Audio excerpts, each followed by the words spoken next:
Namaskar. A few days back on the day of Guru Purnima, I spoke on the nature of Dharma and defined Dharma as our Guru Shri Shri Anand Murthy Ji explained to all of us. After that, many of my friends and many students requested me that I should continue on this topic for a little more. So here am I have decided to speak a series of talks on this subject. So here am I now exploring the topic a little more for everyone's benefit and welfare. When we study the subject Dharma, it has to be studied at two levels. The first level is to study the nature of universe, and the second level is to study the nature of human being or the human structure. As it is said, as above, so below. As it is said, the human beings are the miniature form of universe. So whatever exists at the universal level, it exists at the human level too. So we can always start studying from either point of view. When we study from the point of view of the nature of universe, then a lot of research and a lot of discoveries have already been made, and a lot of deductions have been said and written in many philosophical books. And in this way, one has to simply accept what ancients have told us. But when we start from the point of view of human being, then we have this advantage that we can observe ourselves and check whether the teacher is, whatever teacher is telling us is applicable to our structure or not. So this way, practical observation can be made, and practical deductions, which will be the deductions and explorations of that individual seeker. And he will not have any conflict and any confusion in his mind. So we today start with the human structure, and we talk about first the human longings. One can also observe, and it has been already observed, and it has already been deduced that human longings are fourfold. There are four kinds of longings or desires. They can be explained in this way. The first desire is physico-psychic, more of physicality and less of psyche. The second kind of desire is psychophysical, more of psyche and less of physicality. And the third desire is psycho-spiritual longing or psycho-spiritual desire. And the fourth is the spiritual desire and establishment in spirituality. These are the fourfold nature of human wishes and human longings. One can easily observe it, one can easily evaluate it in one's own life. The first desire, where the physicality is predominant and psyche is of less dominance, which in modern times, in modern scientific terminology, can be called as the basic instincts. Ancients called it as the desire of kama. These fourfold desires are also expressed as kama, artha, dharma and moksha.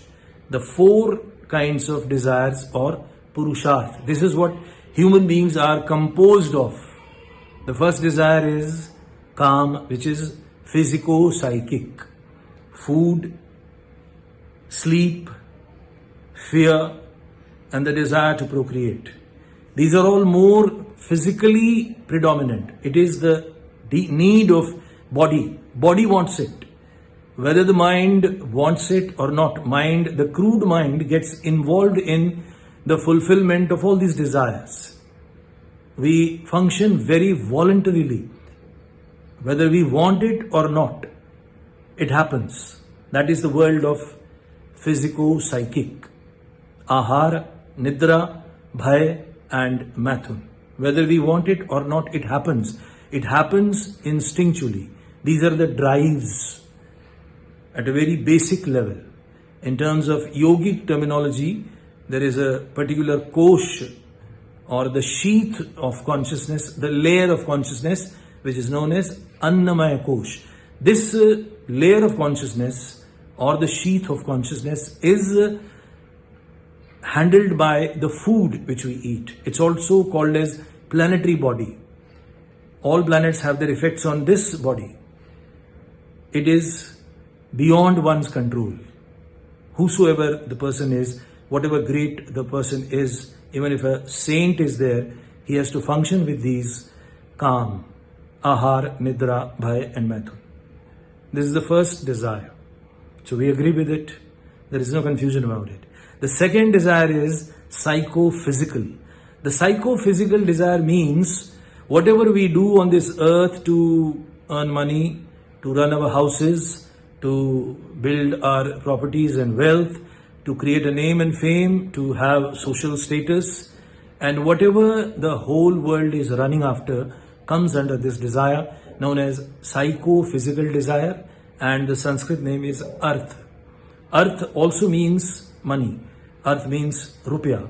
So, as Arthyavastha means economics, so Arth means everything which we want to be a so-called successful person in this mundane world regarding the physicality, regarding the outward success. The Arth is important. And this desire is the psychophysical desire. Why? Because physicality is also required. Your body is required for this, and it's more of psychic world. It's more of psychic energy. You have your plans, you have your desires in your mind. Then with the help of your body and your emotion and other willpower and determination, you try to achieve what your goals have set, and you become happy in this way. So this is psychophysical. Now, ordinary life exists around these two desires only. The physico-psychic and psychophysical. But now, one who has attained a little more of psychophysical happiness, or one whose longings in the psychophysical world have been fulfilled to a very fairly large extent, it cannot be fulfilled completely, then he or she may get these desires of psycho-spiritual desires. Now these psycho-spiritual desires arise because of certain conflicts in the human nature and certain cravings towards the great, towards the supreme. Because in the fulfillment of our psychophysical desires, we end up remaining in some kind of pain and misery, and any thinking person or any contemplative person will certainly think like this, that to what extent I have to fulfill these psychophysical needs, how long I have to keep on fulfilling these desires. And the nature of desires is such that they cannot be completely quenched. They are infinite. And how can these infinite desires make me completely happy? So happiness is also part of Dharma that we shall deal in another chapter. But here the conflict, the anguish, there are many kinds of anguishes in human beings. And one of the anguishes is the existential anguish. This existential anguish means the questions like, who am I? Why am I? Why I have to be a provider? Why there is so much of pain all around?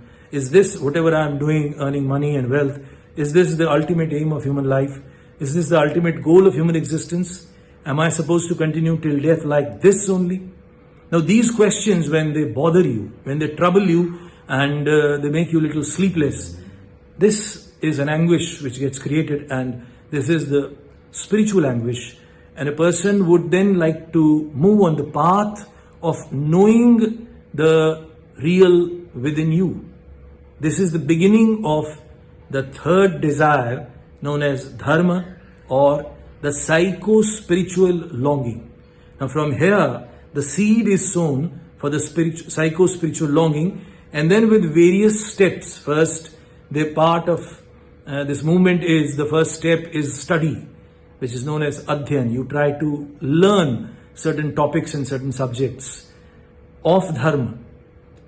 You try to meet certain teachers and try to learn certain practices and do it at your place and with the teacher, and then gain little more strength in this area step by step. And thus, a new beginning, a new march has been taken place now. This march, this movement is known as Dharma or the psycho-spiritual movement.